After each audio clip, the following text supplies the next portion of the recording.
Welcome to the Awesemo Live Before Lock. I almost said Early Bird Strategy Show. I was going to combine them all there, Greg, because you've joined me for most of them at this point. We've done every iteration there is of the Awesemo Show together. Welcome. And not the only one we're doing with each other today either. Oh, absolutely. We've got podcast going after this. We've got a bunch of other fun stuff going on. Let me fix my sound and mute some of this stuff there. I had my work computer all set up, and then I started doing day job stuff, and it's like, oh, we're going to be on a show here, and here we are. I see we're live. Perfect. So we'll start to get people gather in. Got about 200 now. Let's hit the old thumbs up right now. Of course, most of you have probably already heard that the NBA slate has been canceled for this evening for player boycotts. So we'll lightly touch on that, but that has been canceled and refunded in its entirety. We also know that the Brewers game has been postponed for this evening. At this point, we are going to proceed with our analysis like everything else is going forward. If other games cancel prior to that, we will let you know. Just know there could be games that cancel closer to their official start times as players are discussing the various topics of the day. So we will, in the interest of our audience, not polarize anybody on that, but that's what's going on today. So we will know as much as you know, as other people are making definite decisions here. With that, yeah. So as we're talking, I have my eye on Twitter, just trying to figure out any news that comes through. Literally, the Brewers game was officially canceled like 2 minutes before we started, which was kind of expected at the point. And then other baseball news, Matt Chapman was just scratched from the A's lineup. So Oakland has a new lineup. If you had A's stacks or A's in your lineup, take note because Matt Chapman no longer playing. All right. Let's see. Do you want to kind of bounce on the high notes here? We did have a full DFS strategy show earlier today with Adam and Lofty breaking everything down, or do you want to just kind of cruise game by game? Up to you here. Yeah, let's go the game by game, the normal route. Excellent. Well, let's start off here with the Metropolitans. They will be hosting the Miami Marlins. We have Elieser Hernandez at 6,600 here on DraftKings. He is going to be a nice SP2. On the other side, you have Jacob deGrom. He has gone up a tick here in the rankings with the elimination of that Milwaukee game this evening. So that was going to take Sonny Gray and Adrian Hauser out of the picture for now. So we are now going to be comparing deGrom with Clevenger, a little bit with Jose Berrios there, and then probably with Dinelson, Lament, and Clayton Kershaw.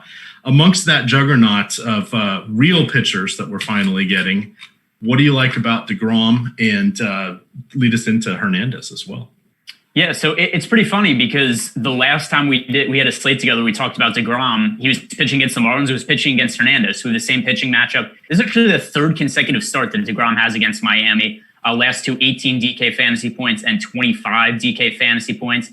It looks like the neck issue is no longer a problem for him. He had that blister issue. That doesn't seem to be an issue anymore. So all I considered, we have Jacob deGrom, arguably the best pitcher in baseball, going up against the Miami Marlins, arguably the worst offense in baseball. The 11,000 price tag on DraftKings is pretty reasonable. I think that he is by far the top pitching option on the slate. He's going to be the guy that I have the most exposure to. He's going to be popular now that, like you said, we have slightly less options now that Sonny Gray is no longer there. But still, even at 54% ownership, I'm totally fine with going to deGrom. Play him in cash games. I'm going to have more than the field of him in GPP as well. Yeah, and that seems to be kind of the way we are going to be looking tonight. We have a plethora of pitching options at the moment, which is something we haven't seen normally, and no Coors Field. We do have a game in San Francisco. You'll get my thoughts on that soon. Do also be aware that the roof is open. I will verify that again, but it should be open in Arizona tonight. It will be closed there tomorrow for their getaway day. When you're looking over here for the SP2s, and we have some people that like to play, 1, 2, 3 lineups, sort of cash games, things like that.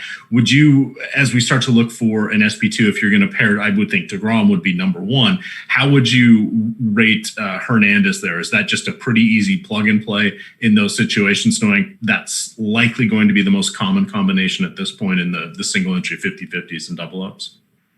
So I like Hernandez. He's pitched reasonably well this year, 2.29 ERA. He has 25 strikeouts in 19 innings. Actually, he didn't pitch up against the Mets last time. I don't know why I thought that he was, but Hernandez, yeah, he's a pitcher that I like. The price tag is right at 6,600. He makes sense as an SP2. Not necessarily a guy I'm going to have a ton of exposure to, just because it's not all that hard to get up to two of the real aces on the slate. Like Dinelson Lamet at 8,600 and then Jacob deGrom at 11,000. That's not that expensive for pitchers, and you could fit most offenses together with those two guys together. So that's going to be where most of my ownership goes. I'm going to have a little bit of Hernandez in my player pool. If you look at his current projected ownership, only 3% on DraftKings. So that's very low. And then compare that to some of the other projections we have, from 10% chance of being a top 2% pitcher overall, 20% chance of being a top two value pitcher.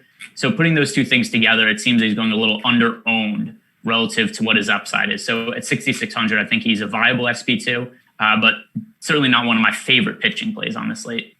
Okay, I would go a slightly different route, and I would lean a little bit more towards Hernandez. But I also don't know that you really have to force into DeGrom, and I think the other option would be pairing, Lamet with somebody else, et cetera. If we were to go DeGrom and Lamet together, that leaves you 3,800 per slot on DraftKings.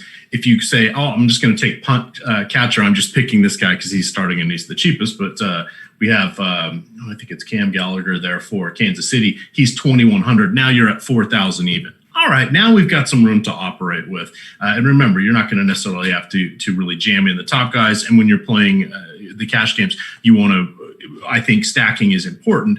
Kind of 3-man stacks. You find a little synergistic play here and there, but you don't have to force things. Back to the well with synergistic. Well, we're teaching. This is a teaching show. I like saying synergistic. It's good. It's a good word. You confused there with synergistic the other day. For what it's worth on Hernandez, I currently have him at 15% in my player pool, so that's well above what the field is, and I think that's a fair ownership. He's the highest amount of exposure I have to any pitcher who's in like that below 7,000 range. All right, I want to. Sorry, I'm just fixing get my little fan graph action up here and see if there's anything else that I wanted to bring up about Hernandez. No, I think we're good on that. All right, on our next game here, we have the Cubbies in Detroit. There's SJM. I'm thinking of you whenever I say synergistic, my friend. John Lester and Michael Fulmer. Fulmer, unlike Spencer Turnbull, does give up a lot of power. I mentioned that going against Turnbull was a decent opportunity last night in the Spotlight Hitters and Stacks article, but it might be better home run hunting, maybe some pairs for that combination where the sum of the parts is larger than the whole. Is that better than saying synergistic? I'm not sure. No, I'll go back to synergistic. I like that. I like synergistic. All right, what's going on, you guys? So talk to me here. I really want to attack Mike Fulmer. He is no bueno, as they say. Lester is somewhat declining. He's still smoke and mirrors, does allow the home runs, doesn't necessarily get as many base runners as we tend to remember, and he's fixed that issue of not being able to hold runners. So that said, I really don't like either of these guys in my portfolio of pitching.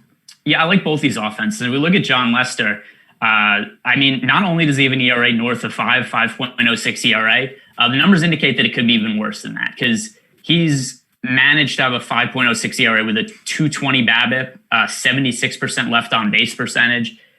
The strikeouts are so down for John Lester, and we've talked about how his velocity is down on previous shows where we've covered him, but John Lester is no longer throwing the ball hard at all. He's struggling to hit 90. His average fastball velocity is at 89.1, by far the lowest of his career. It's been on a downward trajectory for the last few years, and now it's alarmingly low, and it's leading to a lot of runs, and the strikeouts just aren't there for him anymore. 5.74 strikeouts per 9 innings, and a lot of the contact against him is really hard. That's why he's got the 5.06 ERA, but then a 5.97 FIP.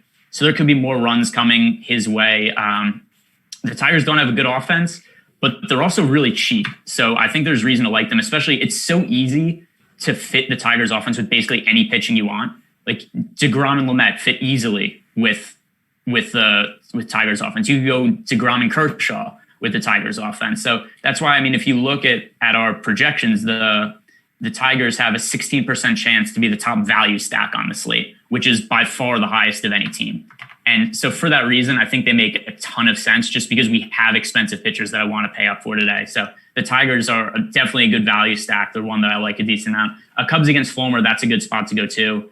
Fulmer is a guy who formerly a really good pitcher coming off of multiple surgeries. He's had a ton of injury issues in the past, and now he's just kind of a glorified opener. He's not going deep into games. They also don't have a very good bullpen behind him. So the Cubs are going to have a favorable matchup from the first inning all the way through the ninth inning.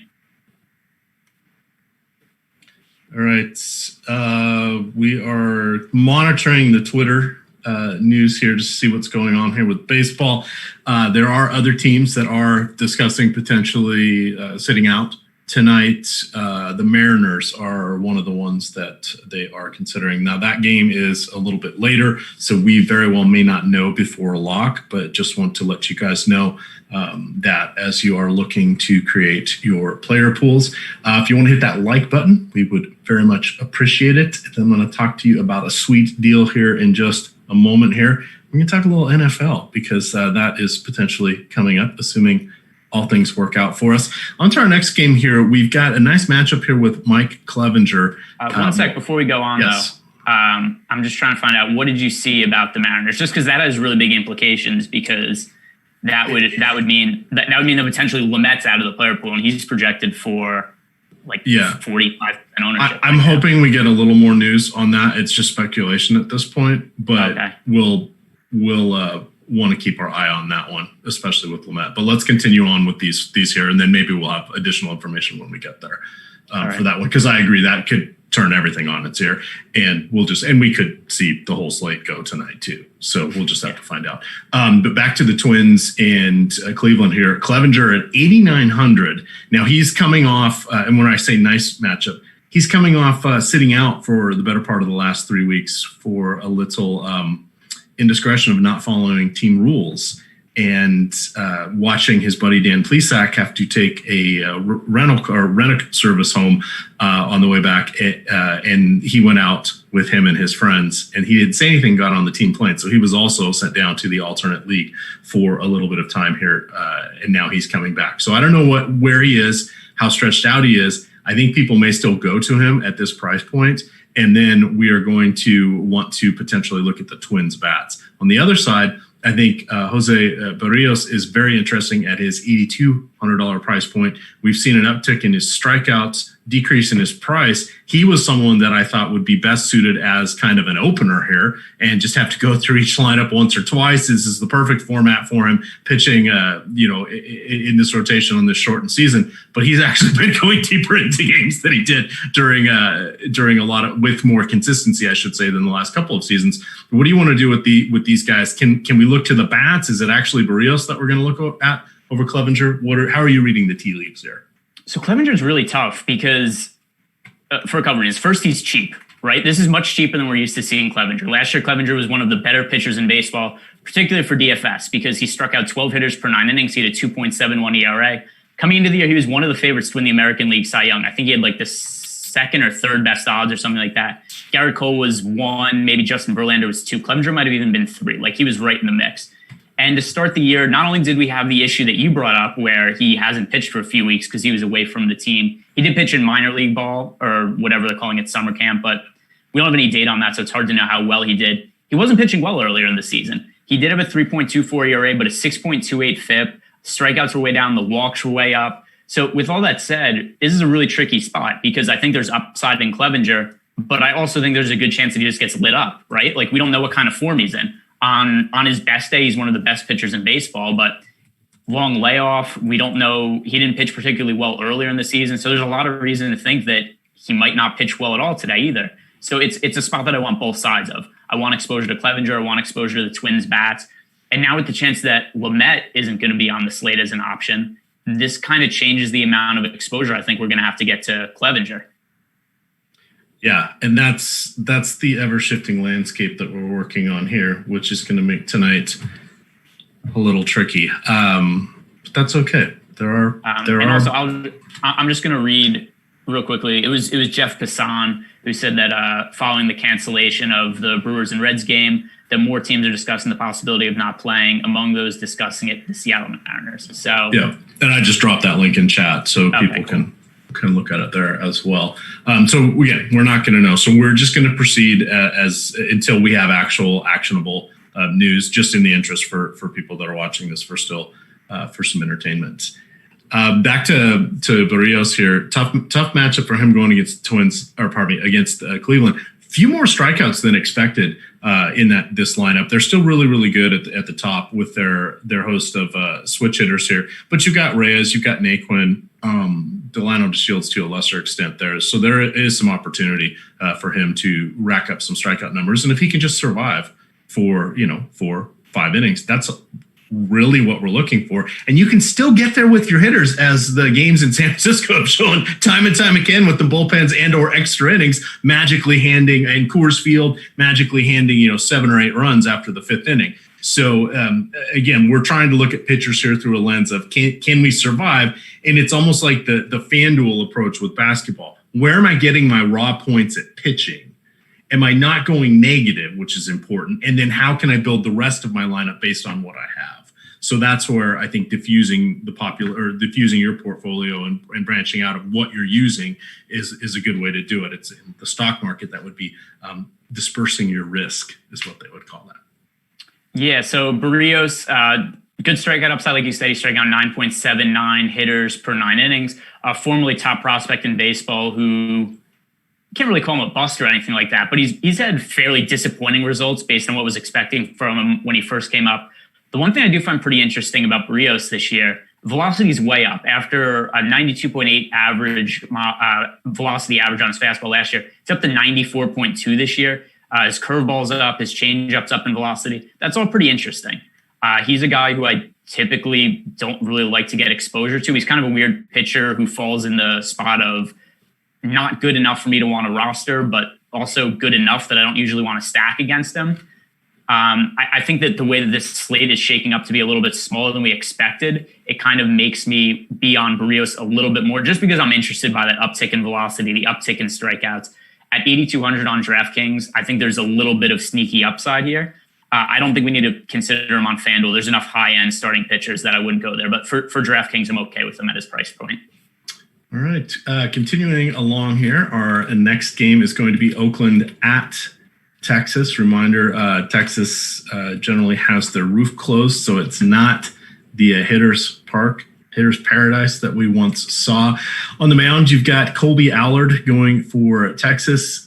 My notes say he's been going backwards over his last 2 starts, lasting just 65 and 30 pitches for 3 innings and then just 2 outs in his last start. Prior to that, he had a nice game against the Angels where he had 5 scoreless innings on 94 pitches, allowing 3 base runners. So here's what I want to talk about. He has had 5 years in the minor leagues to get his act together. He really hasn't. He was the 14th pick overall in the 2015 draft by Atlanta. They traded him for Chris Martin last year for the playoff run. Who? Chris Martin, bullpen guy who has also played for like 4 or 5 teams. This is like, hey, maybe a change of scenery can help this guy out. He's a lefty. In the minors, he had an 8.2 K per 9 rate, not quite as good as what you would expect for someone with his level of talent and draft capital. Things in the show have gone even further south, 6.8 strikeouts per 9 and 4 walks per 9 innings. That's crazy. And this is across 66 major league innings. So Chapman was going to be one of my key guys. He was the first guy I listed in my article. He scratched tonight, but you can look to any of their other righties. And then did they boost Piscotty up in the lineup? He's the guy I like for a quiet, sneaky home run. Oh, he's batting 3rd now. Don't overlook him. He's good. He's really good. He had a decent game last night. Also, only 3,600 from on DraftKings. That's a really reasonable price tag. Overall, I think that this is a good stack to stack. Good. I'm really fumbling over my words here. This is a good slate to stack the A's. I don't know why that was so hard to get out, but sometimes the English language is. I don't have Emac's crazy vocabulary here, throwing out all kinds of crazy words, struggling to say words like stack and slate. And A's? Come on, that's like one of the first, Fonzie, A's. It's the first letter of the alphabet, and here I am struggling with it. Steven Piscotty, like you said, 3,600, really strong play. Ramon Laureano is pretty interesting at 4,900 just because he's a guy who has hit left-handed pitching really well in the past. And he's also a really good fantasy player because of his stolen base and power upside. It's an expensive price tag for him, though, at 4,900. And he really sucked last night. So, like, I had A's stacks and he ruined them last night. Like, A's stacks looked great. And then Laureano scored 0 fantasy points. So a lot of times I think people kind of look at some of that recency bias and will be like, hey, I don't want to include Laureano in my A's stacks. And there's reason to not like him, right? He's overpriced. He had a bad game last night, but I wouldn't overlook him in stacks just because of last night. He's still an overall strong fantasy player on the whole. Barreto, 2,600 at the bottom of the lineup. He's okay to roster also. It's decent value. So, yeah, I think this is a good spot to stack the A's. They have one of the highest implied run totals on the day. You know, one free thing that we do have, and you guys get us up to 200 likes, and I'll skip the next read. But one free thing that we do have tonight is the Awesemo stacks tool. So I'm going to drop the link for that in chat just to make it easy for you guys. But you can go to Awesemo. You can go to the upper player bar here, or scroll bar, click on, or menu bar. Now I'm the one forgetting words here. Click on or hover over MLB, and then you can scroll down to see top stacks. This is what we are referencing on these different ones. You can see the popularity, you can see the likelihood of them being the most raw points, and you can see the likelihood of them being the best value, which would be point per dollar. The best way to utilize this is to look at the differential between odds of being the highest scoring and being the most popular. Now, a lot of times, most popular is going to align very well with the point per dollar because that's what optimizers do. But that's where we talk about leverage. So you're really looking at those other two data points there, but definitely check that out. Let's see here. We'll see if we get to 200 likes. The other side, Mike Fiers is going against a very weak Rangers lineup that just has not been hitting well at all. However, Fiers, not good. Very bad. He has allowed, I looked it up last night, I think it's the third or fourth most home runs since the beginning of the 2018 season. He's been a disaster this year. Both sides of the plate get him. He doesn't strike anybody out. Now he's walking more people. Does that sound like a guy that has 2 no-hitters in his career? It does not to me. No, but he also used to be better at baseball, and now he's less good. He's also 35 years old. So, I mean, back in the day, Fiers was decent, especially when he first came up with the Brewers. Milwaukee. Like he had a crazy good changeup, remember? And like he used to throw like 60% changeup or something ridiculous, and just nobody could hit it. And he'd get the strikeouts, so that's why people started thinking Fiers, that he must be a fast thrower. But that was like right when DFS was just getting started. Yeah, his 2014 season, he had a 2.13 ERA and struck out 9.54 hitters per 9 innings. And he had a couple of okay years after that, and he's just not that guy anymore. So the way I look at him against the Rangers, though, is if I had to roster one side of this game, I'm going to go with the Texas Bats before Mike Fiers. But I don't really love the Rangers as a stack overall. They're going a little bit over-owned, in my opinion. 9% projected ownership for them as a team. That's pretty high for such a crappy offense. So I don't really want to go there. I think just Fiers is so bad that you could reason to have a little bit of exposure to them, but I'm certainly going to be less in the field on them. And then as for Fiers, I mean, he's throwing out 4.06 hitters per 9 innings. Like, there's no upside there, so I can't consider rostering him as a play. All right, so this is how you get 30% off the NFL annual draft pass, which also includes the draft kit for free. So the draft kit is its own set aside, $29.95, get you started for best balls, season-long drafts, all of that.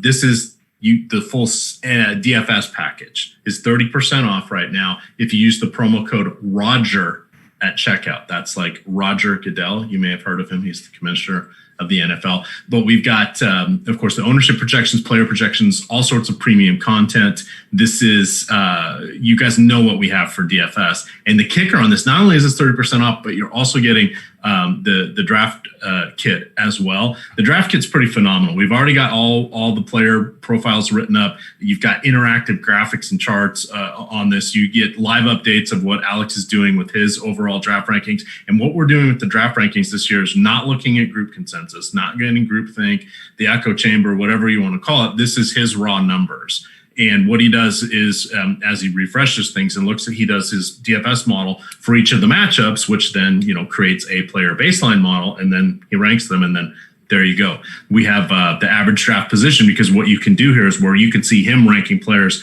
a lot higher or lower from where they really are being drafted. That doesn't mean you want to take them there. That means that's the value we think they will have by the end of the season. So you may want to grab them a round and a half before where they are going at whatever the current average draft position is. That's what ADP is. So check that out. 30% off right now. This deal is not going to last forever, but promo code Roger, like Roger Goodell's first name. Yeah, Mike Fiers, the changeup. I had forgotten about all of that. He was an amazing streamer back in the day on ESPN for those couple of seasons. Looking ahead here, the Kansas City Royals, Dakota Hudson. Hey, more home run guys. So Jake Junis has been out for 2.5 weeks or so, dealing with the back spasms. So even though he's played this year, he's had some issues. He's a guy that gives up a lot of home runs as well. He's top 5 over the last since the beginning of 2018. He doesn't allow a ton of base runners. So he, as I mentioned on the early bird with Terry, he's sort of in that class of, Wade Miley, Martin Perez, pitchers that you're like, oh yeah, I'm going to go after this guy. Brett Anderson, where if you look over their body of work, they usually don't give up more than 4 runs in a game. They'll give up 4 runs in a game a lot, but not necessarily more. And that's where your stacks kind of tend to falter. So I like him sort of as my solo home run hunting here. I think Goldie, I think DeJong, I think Brad Miller are kind of the keys that I would look to. On the other side, you got Dakota Hudson, who is, I can't figure him out, Greg. He is okay on strikeouts. He has a lot of ground balls, but he still allows a lot of power, and he allows a lot of base runners. I can't tell what kind of a pitcher he is, other than I'm willing to target against him. Where he saves himself is when he allows a ton of base runners. If the ball doesn't leave the yard, he gets double plays. And that can be rally killers, which also hurts your stacks. So I'm not really doing cartwheels. I like the boom bust option of Soler, O'Hearn, Franco, etc. But this doesn't feel like a stacking situation for me. What is your read on this matchup? So I like the Cardinals offense a lot. I do not like Dakota Hudson at all. So like you said, he is striking out guys this year, which is out of the realm of normal for him compared to the rest of his career. So he's striking out nine hitters per 9 innings, right exactly at a hitter per inning. But here's the thing. He's only thrown 13 innings. His swing strike rate is exactly the same as the rest of his career. So for his career, he strikes out 7.03 hitters per 9 innings. Without an uptick in swing strike rate and only 13 inning sample size, because remember the Cardinals had all those games that were canceled early in the year, so he hasn't pitched all that much. I just think it's a fluke, right? There's no reason to think that his strikeout should go up that much when he's not generating more swing and misses. His swing and strike rate for his career is 9.7%, and it's 10% this year. So there's no significant difference there that would lead me to believe that he's a guy who should be striking out more hitters. It's a sample size issue. He's not someone I'm considering in DFS. 8,100 price tag also is pretty expensive for him. I also don't necessarily love the Royals side of the game, only a 3.81 implied run total. Also, they just don't have a great offense. But talking about the Cardinals offense, not only are they in a pretty good spot, Jake Junis, like you said, a lot of potential to give up home runs, not particularly good this year. Also, we don't know how healthy he is, right? He's not 100%. He hasn't pitched for a while. That could lead to erratic performance. The price tags are cheap on the Cardinals. 3,300 for Wong leading off, 4,300 for Edman. Goldschmidt's a little expensive at 4,700. Then we have nobody else is priced above 4,000. So you really could roster anybody on the Cardinals with kind of any pitchers you want. Like, this team is way underpriced, and I think them along with the Tigers are the two best value stacks. All right. Our next one here, we are still waiting 2 lineups. We have the Seattle Mariners in Dinelson Lamet going against them. We saw them just crush the hopes and dreams last night with Chris Paddock. The Mariners don't know what we're getting. I'm a huge Mariners fan. I've said it before. I don't think I've said it on one of your shows. Went to the very first Mariner game ever way back in the day. It was in the Kingdom, 1977. It was a long time before most of you were even twinkles in anybody's eye. Emac is 98 years old. It is. It's been one hell of a century here. We've got just a phenomenal spot for Lamet. There's strikeouts living in these Mariners lineups. These guys, they're pesky, but they're going to disappear in huge stretches. They're going to pop up where they shouldn't. It's just going to be what it's going to be for them. We also have let's see. Jason Hayward was just scratched for the Cardinals, so you want to make sure you get that updated. I don't see who came in for him. Probably Dylan Carlson, unless Fowler wasn't in the lineup. But that's no, because Hayward's on the Cubs. Oh, thank you. Good God. Talk about being old. We're still waiting for that update. He's batting 6th for the Cubs right now. Yeah. Tell me what it was like watching Honus Wagner play baseball. Well, when he and Tris Speaker would get together and Ty Cobb would be around, you would not believe the stories one could tell. But back to it now. I'm let me look at the Cubs. New lineup. Word. Now I'm discombobulated. There we go. We're gonna have the SAT test after this. So let me get back down here. So with regards to Lamet, I think he's our phenomenal number 1 pitcher. The unknown thing that we don't know is the Mariners are one of the teams that are saying, do we consider sitting out tonight? So we don't know about that. We probably won't know before lock. There are still 2 other games after that game, so you'll have opportunities to change. Again, NBA was canceled today for a variety of reasons. But that is, we're not going to talk about that here, but that is something you'll want to be cognizant of. Also, do not get mad if things change. People are making very important decisions here, and we are just having some entertainment. So keep that in mind for perspective. Now, that being said, there's nobody here that really excites me at all for the Mariners. I was talking about this with Terry for the early bird, and we were saying, would you want anybody for leverage against Paddock? And the problem is we don't know who to pick, because it's their production's kind of coming from different places. So their best player is probably a combination of Kyle Lewis. He's a youngster who's been dealing with a lot of injuries, but finally getting regular time in the majors now. Kyle Seager, who's the veteran journeyman almost at this point. Austin Nola has a great bat. He didn't debut until last year. He's 21. He is Aaron Nola's older brother. And then Evan White has some power. The rest of the guys are just punch and Judy hitters that would be just roster fodder on any other team. So it's hard to like any of these guys to go against Lamet. Talk about Lamet. Talk about any fears you have at all with him. Well, I mean, the biggest fear right now is the game getting canceled. If he is to play, then I think that he's per dollar the best pitching option on the slate. I'm lowering exposure to him for now, just because I think there's a real chance the game doesn't play, and it's impossible to talk about this slate without the context of the game might not happen. Yeah. So I think that we have to be aware that there is added risk here, and that we have to be ready to swap out the lineup. And if the game gets canceled, just be by your computer and ready to make those swaps to lineups. If you really want to be totally risk adverse, then don't take this game out of your player pool altogether. I think that you could go DeGrom and Kershaw as SP1 and SP2 with a cheaper offense, and that's a perfectly fine roster construction if you don't want to deal with the possibility of a game getting canceled, and potentially even getting canceled after the game's expected to start. Because if you look at what happened with one of the basketball games earlier, even though all the games ended up being canceled, the first one that got canceled wasn't officially declared dead until after first tip was supposed to happen, when the game was already locked. So I think that's a risk that people need to be aware of with this game. Now, if it happens, like I don't have any interest in the Mariners bats. Dinelson Lamet is a really strong pitcher, really high strikeout upside,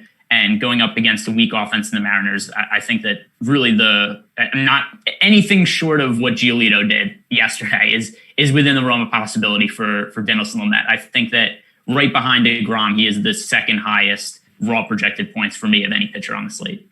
Yeah, and that's a good way to kind of lay out everything, because we saw the Atlanta and the Yankees get canceled on where it wasn't even really a rainy night, and there was really no issues outside of pop-up storms, and that one, gobsmacked everybody. So I try to take the path of, I like to think it all kind of evens out in the end. We don't remember when things happen well in our favor. That was just other people being foolish, right, and us being right, and then we get mad when things don't go our way. It just try to keep an even level head about this. And if it's going to bother you a lot, then just take them out of your player pool.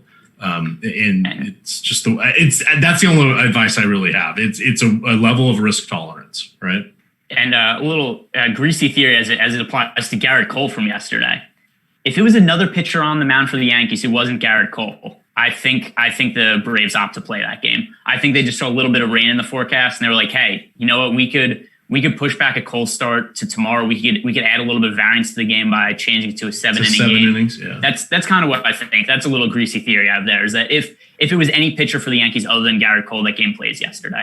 And that was another one we talked about on the early bird, trying to figure out what was the advantage. And that's the path we landed on was, well, it's still going to be the same pitchers, but it's a shorter game. Does that help or hurt? I don't know. And then we were all worried about, we're like, how did we spend so much time trying to figure this one out? Which, by the way, just to add in also, the Yankees game is in the DraftKings player pool, but the players are all going to get 0 points. Yeah. So if you set a lineup this morning and stack the Yankees or put Cole in or whoever else you thought might be pitching for the Yankees in the night game, it has been zeroed out from the DraftKings player pool. So you could roster the players, but they're all going to score 0 points.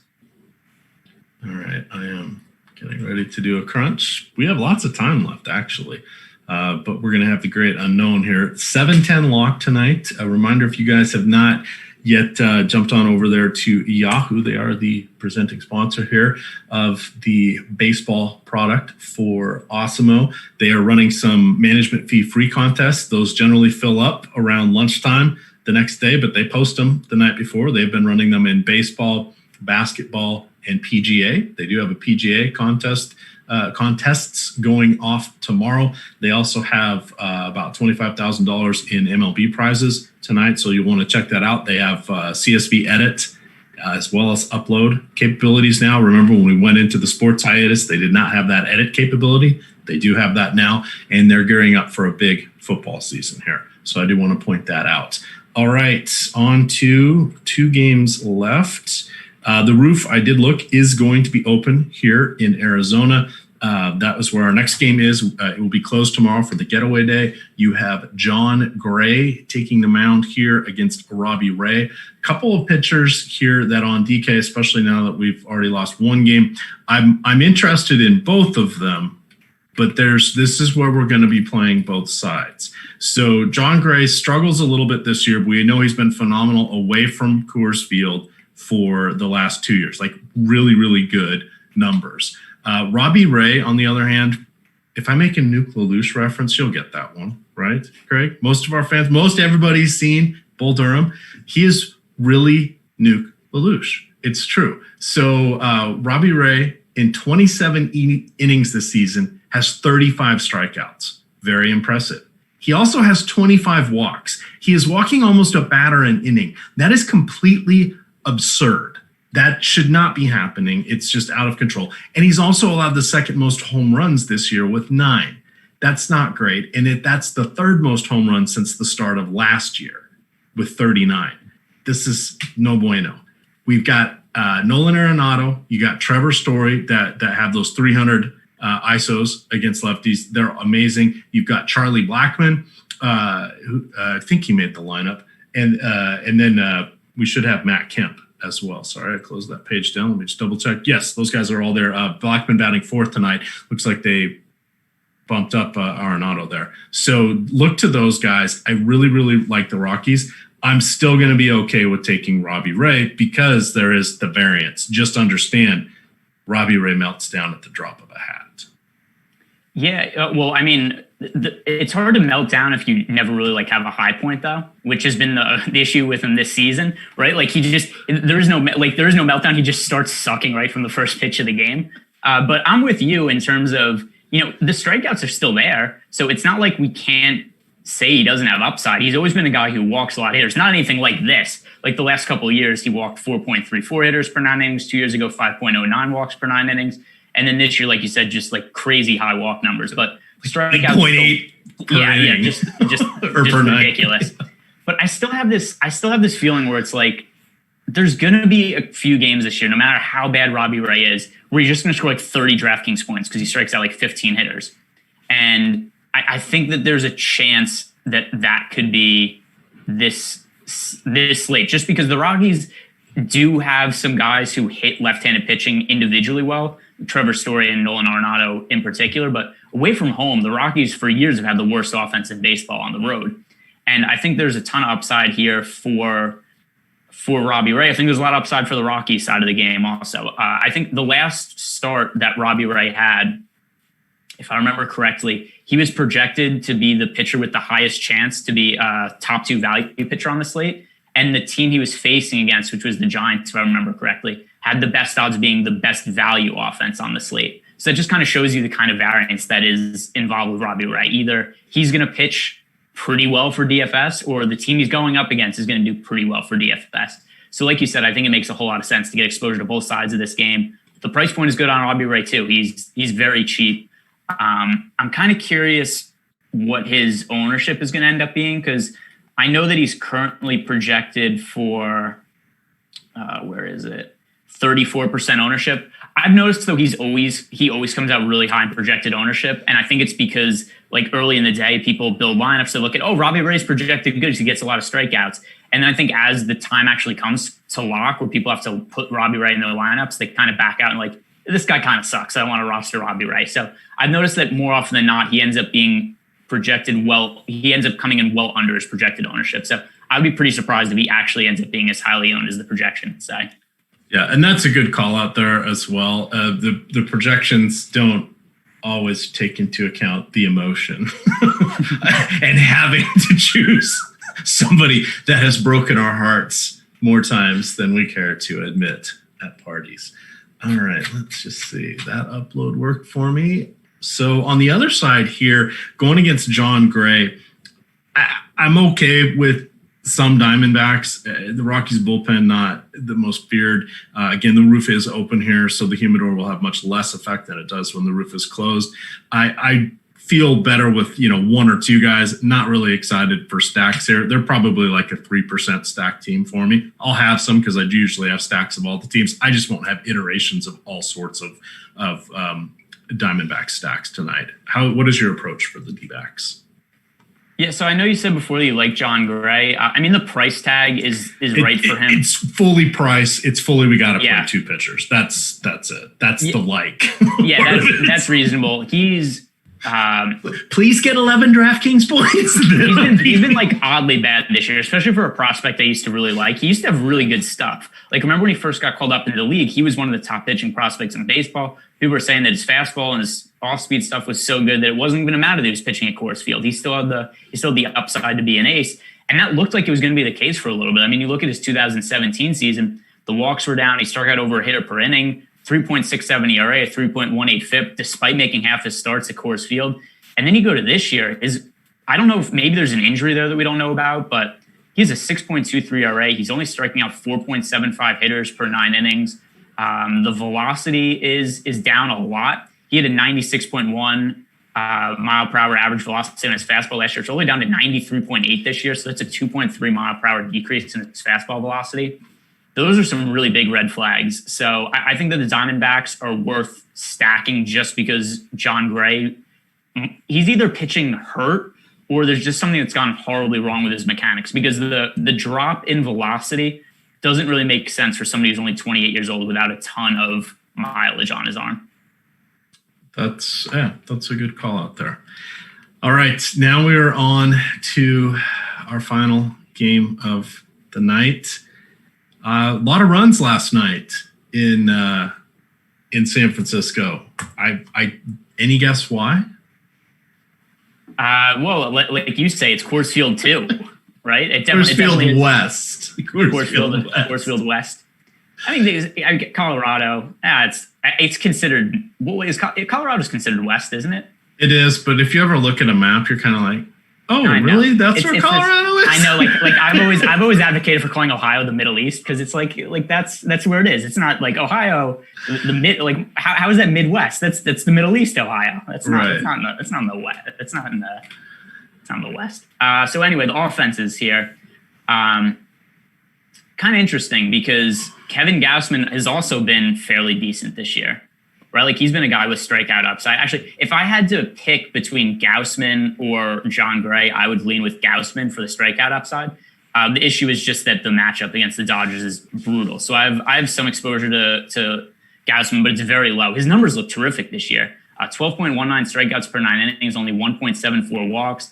He does have a 4.65 ERA, but based on how good his strikeout and walk numbers look, like, I think that's just unlucky. Is a 3.12 FIP, a 2.92 xFIP. Really what's hurting him is 362 BABIP and a 66% strand rate. Those are both on the low side, and both on the unlucky side. He should see better luck going forward. So I look at Gausman as a really good pitcher. I just hate the matchup for him going up against the Dodgers. And the numbers do imply that the Dodgers should score some runs against him tonight. I think Kershaw on the other side, especially with some of the other pitchers potentially being scratched from the slate, Kershaw looks to be in a pretty good spot. All right. Let's finish breaking down this game, and we'll look at some Twitter here. We've got the interesting thing with the San Francisco. So the 3 games let me rephrase this. So they played against Arizona in a 3-game series, right? Friday, Saturday, Sunday. They had Monday off. So they averaged 7 runs in those games. Heading into those, they had 12 games where they were averaging almost 13 runs per game. Last night, they had 18 runs. And the interesting thing is they do have 3 games that ended in extra innings. However, before we say, oh, that must be the answer, it's really not, because we have 2 of those were finished in the 10th inning, and then last night's game finished in the 11th. So it wasn't like they had these expansive games where things really went crazy or had the opportunity for multiple innings and it was a big back and forth or whatever. It was just like, nah, pretty much they went one more inning. Yes, they did start out with a runner on second base to start off each of those extra innings, but that's not going to create this giant total. And you can then say that the San Francisco bullpen is bad. It's horrible. However, San Francisco's had better offense at home than their opponents. So, juice baseball. That's what I'm coming up with. Juice baseball. Juice baseball, shorter home run walls, and 2020. Hashtag 2020. And just bad pitchers overall. So I think especially as the pitcher pool continues to potentially get smaller, I think that Gausman is worth looking at as an SP2. By the same merit, the Dodgers are certainly worth looking at on offense because of how bad the Giants bullpen is. But neither one is a side that I think I'm going to have all that much exposure to. The Dodgers are really expensive, and it inhibits some of the pitchers we could roster. All righty. So we have 20 minutes until lock. We know that I'm going to drop this link in chat. We know that there is word out of Citi Field that while they're gearing up and having everything ready to go for the game, now this tweet's, a little, it's older and I don't have an updated one because you've seen me on air here, so I haven't chased down everything. But we've got just DeGrom's kind of out there working in the bullpen. Now I don't have an update over the last 10 minutes of what's going on there, but that is just we don't know what games are going to be canceled tonight. We don't know if the slate's still going or not. We're probably not going to know at lock, and this is going to be some interesting stuff. It does sound like that the Marlins are pitcher is out there warming up as well. So again, go ahead if you have more. Yeah. So this is from Joel Sherman, New York Post, MLB Network. He said, this is of 2 minutes ago, a member of the Mets went to right field where DeGrom was standing and told him something, and DeGrom started throwing with purpose. At the same time, the opposing starter, Hernandez, made his way to the pen. That's so vague. Like, I don't know what to make of that information. Okay. So but that's he did add that there are no position players in the dugout or on the field. Okay. So I think there's some risk of that game not happening. I don't really know, though. That's very vague information. Yeah. So I have my lineups all registered and I'm in. I'm going to be making some teams here. So I'm obviously have gotten in Cruncher. Make sure you get New York out. For some reason they keep popping up here for me. Make sure that you get out and by New York he means that. By New York he means the New York Yankees. Thank you, Yankees. Yes, and the Atlanta Braves. I'll say both teams. Maybe that will clear things up for people. That is something that I'm making sure I'm getting out, and then I'm just going and seeing what happens. So you do have the late swap opportunities. We don't know what's going on with Lamet. That is a huge one as well. Again, if you're not up for the risk here, and tonight is a very wild, risky night. It almost has for different reasons, similar feel to the what is referred to in DFS as the Rudy Gobert night, where we didn't know what was happening. there was a lot of flux. There was a lot of different reporting, and then the slate kind of fell apart. That could happen tonight. So if you don't have that risk averse, you can, pull your lineups now. You can still withdraw most of them if you haven't. If the contest hasn't already locked, you can do it manually yourself. So just the other way too. This is the actual easiest way to cancel entries is you just message support and they do it all for you in an instant. Like that's the only way I can do it. Like there's no way for me like max entering contests that I'm going to do it all by hand. So I've always just made a habit of I message support. They get back to you really quick and they just do it for you. That's the easiest way to go about canceling entries. And I would say if you're going to do that, you do that now because we're 17 minutes out. So it's just based on volume, it could get a little tricky. All right. I probably should upload projections. That could be another little issue I have here. So are you playing one site, two sites tonight? Few so lineups?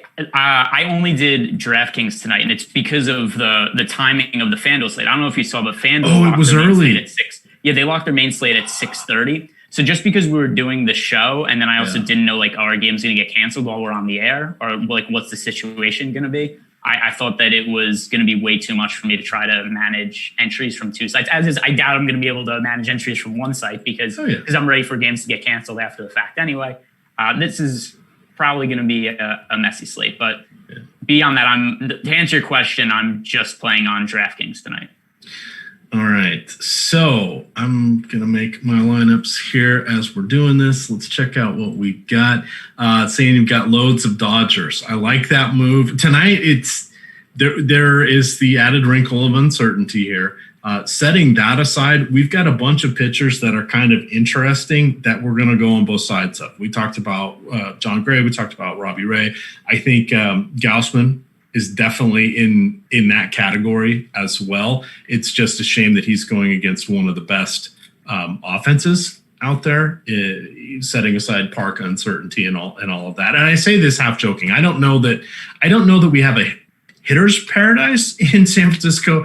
We don't really have a jam 'em in pitcher situation, but it's going to be in the mid 50s there tonight, right? Shouldn't that at least keep this as one of the better pitching parks? Maybe not the pitcher's haven, but we'll have to see for that one. I'm going to bring up what are the latest park factors? While you're doing that, we've got a question here for Cash. Can we rank? Okay, so I'll list this, and you say who would you have higher. So Jason, we'll start with Jason Kipnis. Would you have Asdrubal Cabrera above or below Kipnis? Let's just say DK. It's probably fantasy draft. Let's say DK. So it was Kipnis Jason or Kipnis Asdrubal. Or Asdrubal Cabrera. I'm assuming Asdrubal. It wouldn't be Asdrubal Cabrera because that game can't happen. Because then that game already started. Yeah, that's not going to happen. So sorry, SJM. There's a lot of Cabreras. There are, but there is. I will say that I think this is a good spot for Jason Kipnis and the Cubs offense as a whole. We talked about them before. So Kipnis is 3,100. He is hitting towards the bottom of. I bet it's Miguel. Yeah, it's going to be Miguel Cabrera. That's who he means. Okay, so between Miguel Cabrera and Jason Kipnis, I prefer Miguel Cabrera. Cabrera, just because of the batting order spot, he's batting third compared to Kipnis batting eighth.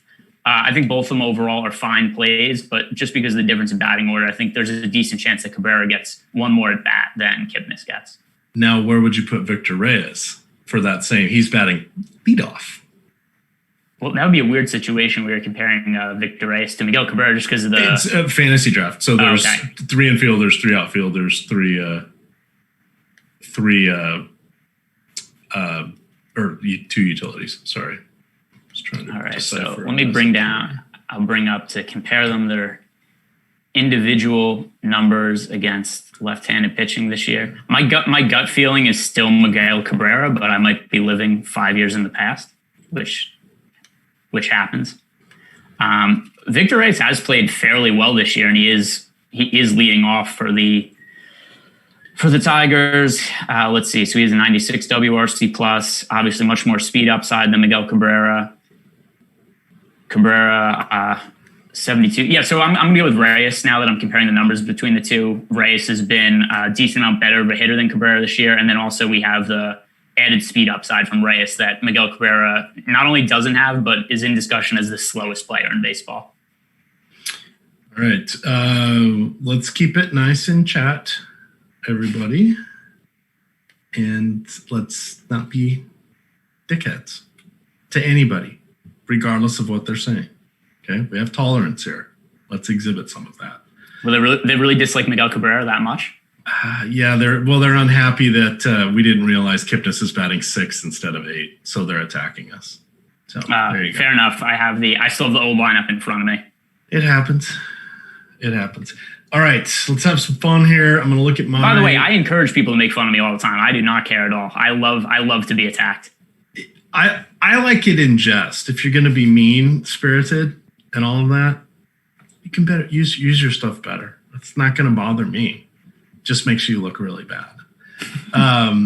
Jake DeGrom, we have him at 50% with our last update. I'm going to go over. I don't go over that often. I'm going to take 60. Dinelson Lamet, we have at 50%. That's a good matchup. What would you do there? I'm going to go 45. What was that again? I was looking. He's 50. I'm going 45 with Lamet.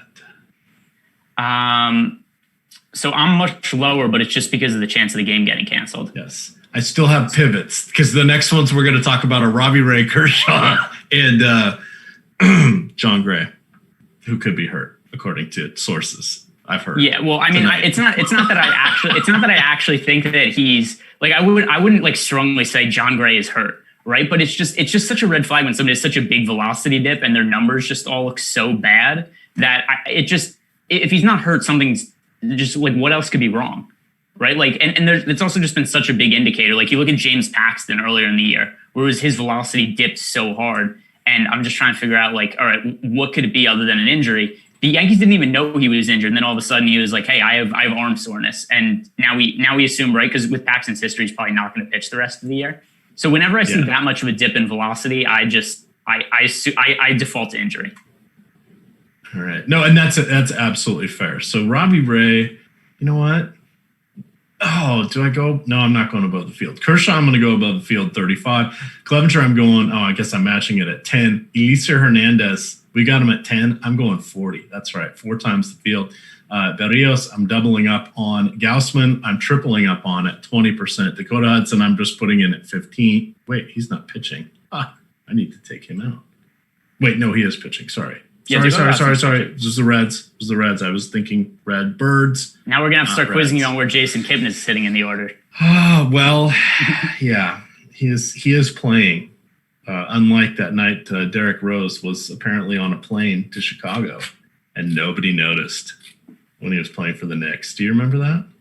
I do remember that because I was a Knicks fan at the time. I'm not like not a Knicks fan now, but I'm not a Knicks fan either at the same time because I'm just much more allegiances to whoever I play in fantasy. Which is the way to go. So Chadwick Trump, come on down. All right, there we go. Let's do some crunches here. What do you think for some percentages? Colton, how are you feeling about Colton Wong tonight? I like Colton Wong. He's leading off. I'm going to double check that because I might have the order wrong again. Has it changed on me since the last? As far as I know, he is, and I pulled it about 10 minutes ago. So actually looking at my lineups right now, I have, what's funny enough is I have my highest owned second baseman is Colton Wong. Second highest owned second baseman, Jason Kipnis right now in my lineups as I'm looking through. But yeah, I like Colton Wong a lot. Leading off 3,300. I like the matchup against Jake Junis. I mentioned overall, I like the Cardinals as a stack. They're my third highest owned stack today. So that's a team that I definitely like getting exposure to. All right, I'm unchecking a few things. It's very. I want to thank the nice little things they've got here for us on Fantasy Cruncher. They have this nice little dashboard now that makes selecting your stacking information or your choices pretty good in all of this. How are you feeling about Mookie Betts' chances of playing tonight? We don't think we have. Did we have that lineup? Let's see. Something else, by the way, of note on the Mets situation, according to Joel Sherman, both players from both teams have now begun to loosen up on the field, and that seems to indicate to me that the game is going to be played. All All right. So a lot of pitching you can go to in that game, as I am. You could also, if you wanted to, go to some of the Mets hitters if you're worried about later postponements. Remember, if we get the domino effect here, the odds will be that the whole shebang is going to be called off, but we don't know that. If it's just one or two games, we have no precedence here for DK or FanDuel because, wait for it, they don't do things consistently. So even if we were guessing, I can point to things where they've done the different things in the exact same situation. Oh, gee, as much as yesterday and the day before. So you brought up Mookie Betts. We don't have a Dodgers lineup yet. That is, we don't have the Dodgers lineup. We don't have the Padres lineup. Those are the only two teams that were missing, both later games. If Mookie Betts does play 6,200, that's a steep price tag. Like I like Mookie Betts in a vacuum, but it's not necessarily an ideal matchup against Kevin Gausman. The price tag is really steep. So I think you can roster him, but is not going to be somebody that I have all that much exposure to. All right, let's fire up some stacks here. We got 7 minutes to go. I'm going to hit a little crunch. I'm going to run some 4-4s here, see what happens. Probably should download my my template file. That would be good. Oh, I already have. Look, and I've already got it set up. Ha! Sometimes you get lucky. Sometimes it's better to be lucky than good. A lot of times it's better to be lucky than good. I'm getting, first off, a boatload, an absolute boatload of cubbies. Like to the point of I'm not even putting in 4-man stacks and they're coming in 4-man stacks. So yeah, they are definitely. So of my highest owned stacks, I have Cubs 1, Tigers 2, and Cardinals 3. That is what we call crazy. All right, we need to know I'm running some 5-0 stacks. That's always exciting in 4-0s. Now you said you don't usually do that. No, I usually all my lineups on DraftKings are always double stacks, or some version of 5-man stacks. Okay. Some of them are 5-3, some of them are 5-2-1, some of them are just 5-1-1. But you do run 5-0s. Okay. Yeah, but I only run 5-man stacks on DraftKings. Interesting. Okay, I had not realized that. I mostly still run 4 on DK. I don't know if that's good or bad. All right, we are now. I think I'm good. My highest owned position player is Steven Piscotty and Ian Happ. I have both of them at 35. That's where I set my individual player cap. I've got the Schwarber, Kipnis, and David. Is it Bodie? Bott? I think it's Bote, but I don't know. Yeah, I mean, we could change his name to David Bott. I would like that. That's kind of a cool name, David Bott. Nico Horner. I need reading glasses. He's coming in at 20%. Javi Baez, 18. Fernando Tatis Jr., 17. These are just some of the more notable names. Victor Reyes batting leadoff, 16. Apparently, I like him 1% more than Miguel Cabrera, who is at 15. That feels like good for me. Still don't know what's going on with the Dodgers in San Diego, but I'm going to get this upload here, and we will go from there. It's always fun getting this down. Any other fun stuff coming on Twitter? That's what I'm checking for. Do you use TweetDeck? I should, but I don't. I need to find someone that we have that does TweetDeck to give me a tutorial on that. Apparently, I'm missing out on some very helpful technology that's out here. Like I said before, it does seem like the Mets Marlins game is going to be played. I'm going to check if there's any other news. I don't see anything else. Just the tweet from Passan from an hour ago that said the Mariners were one of the teams discussing not playing tonight, but I have not seen anything about any other teams. Ooh, thankfully, I took Chapman out of my player pool. That would have been frustrating. All right, so I got that all uploaded there. SuperDraft or Super Chat, thank you. Look at that. Let's answer this one. On FanDuel, would you swap Lamet for one of Clevenger or Berrios to avoid the uncertainty? And which one would you go with? All All right, so I think there's two parts to this question. Number one is what's your risk tolerance? Because per dollar, Lamet is such a stronger play than those two guys, and he has a better matchup too. Like Lamet against the Mariners, that's just a total smash spot. So I would say that looking at those two, I would stick with Lamet at least and wait as long as you possibly can before making a decision. That game. Oh, by the way, Mariners are not playing today, so that makes the decision even easier. That's not. Okay. The Mariners have voted not to play today, and the game is likely to be postponed. So, all right, don't roster Dinelson Lamet of Barrios and Clevenger. I prefer Clevenger, and anybody listening, update your lineups. Take Padres out, take Mariners out, take Lamet out of the player pool.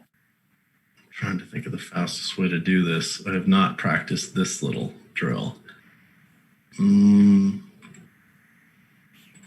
Well, this is thrilling. We're watching Emac overheat in live time. We're watching his lineups. All go to death. We're just gonna sort it out later. It's not worth it. Here's the thing, though. The first game starts in 2 minutes. Yeah. You want pitching from that game. Yeah, that is true. But still, Padres Mariners doesn't start. It doesn't start. It doesn't start at all today, but it doesn't lock for another 2 hours. So you have plenty of time to at least not take zeros in your lineups. Yeah, absolutely. So we've got that. Another nice little super chat here is from Ron Reese. Wants to know who was more difficult to work with on the set of Platoon, Berenger or Sheen? Which character do you think I am? That's actually a good movie. Technically, it was Johnny Depp. A lot of people don't realize that Johnny Depp was in that movie. And he had a very bit role. He was a translator. Had a nice. I can't believe that people wanted. I can't believe somebody paid money to ask you that. Hey, why not? This is good. Now they're chuckling. Look, making fun. That's fine. That's fine. That had to have been your wife from the other room. I don't think she would care. Corey Glover was also in that movie. Do you know who Corey Glover was? Yeah, the inventor of fingerless gloves. Oh, close. He was the lead singer of Cult of Personality, or of Living Color, which had the hit song Cult of Personality. But he was in the game. Keith David, or was it David Keith? I get those guys confused. They don't look alike. They're not related, but you can't kill Barnes. That's good. John C. McGinley, nice call. He and Sheen also teamed up with Oliver Stone in Platoon, and Wall Street was the other one that trio was in. Oliver Stone has a nice cameo in Platoon where I believe he gets blown up. That's a good one. You've got a lot of good ones there in Platoon. That was a really thoughtful or thought-provoking movie. A lot of good acting in it. So you guys should check that out. All right, there we are. Took Seattle games before the crunches, knew they wouldn't play. That was the savvy move. That's probably what I should have done, is created 2 sets from that one. But we've got a little bit of time to tweak this out just a little bit. The risk that I took and was trying to balance it out, but realizing with 120 seconds that was not going to work for me, was trying to get more pitching from the first game. I already got about 40%, I think, of both. Let's see. I've got 60% DeGrom, and I have 40%. Just 30% Hernandez. It went way down because I went pretty high with Lamet. So I've got to go fix that. That's the biggest costly, was not being able to switch Lamet to Hernandez, in my opinion, because I'm that high on Hernandez. So we'll see. I could be right and not have any, or I could be wrong and win because I don't have as much as I thought I was going to. Hey, nothing better than winning a GPP with a lineup that you did not expect to play. Yeah. How did I win so much money tonight? Oh, I didn't roster the players I liked. This is good. Oh, Thomas Tyner hung out with Corey Glover of Living Color a few times. Greg Bean says, I got a bad feeling about this, Bob. Come on. I've got R&R. I'm going to be beating whatever his wife is in Hawaii. Come on, let me go now. I need all the veterans I can in the field. He doesn't say veterans. He says another phrase, but I need veterans out there, something like that. So there you go. 53% for DeGrom and the $18. Feels about right. We projected him for 52. We can hang around. We can hang around for another 30 minutes and just have you do movie quotes. Walked 18. New league record. Struck out 18. New league record. You know what that is? Nope. Also hit the sports writer, the ball boy, and the bull mascot twice. New league records. Come on, Bull Durham. We talked about this. Nuke LaLoosh. How do you get 18? I know we talked about it, but I didn't see the movie, so I don't know nothing. 18 walks and 18 strikeouts. Isn't that almost mathematically impossible? There we go. All right, guys. With that, we do have a golf show tonight. We do have golf that's going off tomorrow. You'll want to check that out. And then we've got us in the Slack chat, and the early bird as well will be coming out tonight. I forget who's on the early bird tonight. Oh, yeah. It's me. It's Greg. It's going to be fun. With that, gamers, good luck.